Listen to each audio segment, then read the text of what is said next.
कि 2014 में हम आपके सामने आए, झोली फैलाई, आपने कमल से हमारी झोली भर दी। 25 की 25 सीटें भारतीय जनता पार्टी को दी। 2019 में हम आए, हमने हमारी झोली फैलाई, फिर से एक बार आपने मोदी जी पर भरोसा करा और सभी सीटें दे दी। और अभी अभी विधानसभा का चुनाव आया, हम आपके सामने आए, हमने कहा डबल इंजन सरकार बनाइए, राजस्थान के विकास के लिए डबल इंजन सरकार जरूरी है। आपने फिर से एक बार मोदी जी को भरोसा किया और भजनलाल जी को मुख्यमंत्री बनाया। और आशीर्वाद इसलिए मांगना है कि 10 साल के अंदर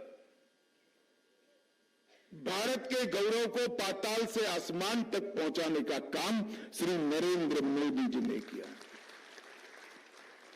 नरेंद्र मोदी जी ने इस देश की जनता के सामने, इस देश के युवाओं के सामने, इस देश की माताओं के सामने, इस देश के किसान और प्रबुद्ध जनों के सामने एक लक्ष्य रखा है कि बहुत पिछड़ गए हम, विकास की रेस में काफी पिछड़ गए, अब समय आ गया है दुनिया में सर्वप्रथम भारत हो इसका, और 2047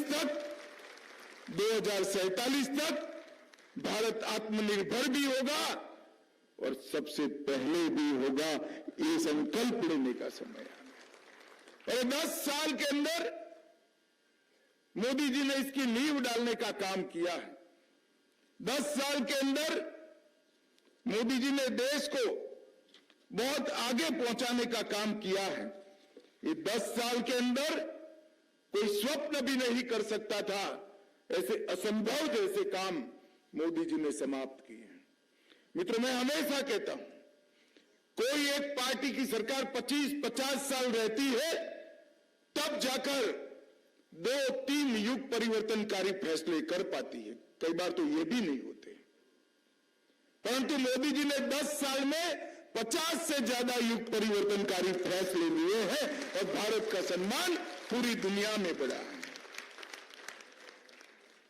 लोकसभा का चुनाव हमारे सामने है, बड़े बड़े 2 खेमे बने हैं। एक और मोदी जी के नेतृत्व में देशभक्तों की टोली जैसी भारतीय जनता पार्टी,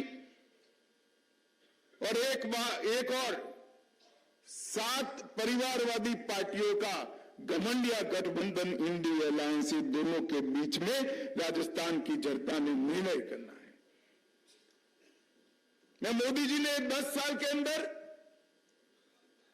क्या परिवर्तन किया, देश को कहां से कहां पहुंचाया, बताऊंगा। परंतु सबसे पहले मैं एक बात बताना चाहता हूं कि मोदी जी के नेतृत्व में भारतीय जनता पार्टी का एकमात्र उद्देश्य है, सर्वप्रथम भारत दुनिया में सबसे पहला हो, इसके अलावा कोई उद्देश्य नहीं। और सामने जो गठबंधन है, 7 पार्टियों का जो गठबंधन बना है इंडिया अलायंस, ये क्या है, इनका लक्ष्य क्या है? एक और मोदी जी का लक्ष्य है दुनिया में भारत सर्वप्रथम हो, भारत माता विश्व गुरु के स्थान पर विराजित होकर दैवी प्रमाण तरीके से दुनिया का मार्गदर्शन करे।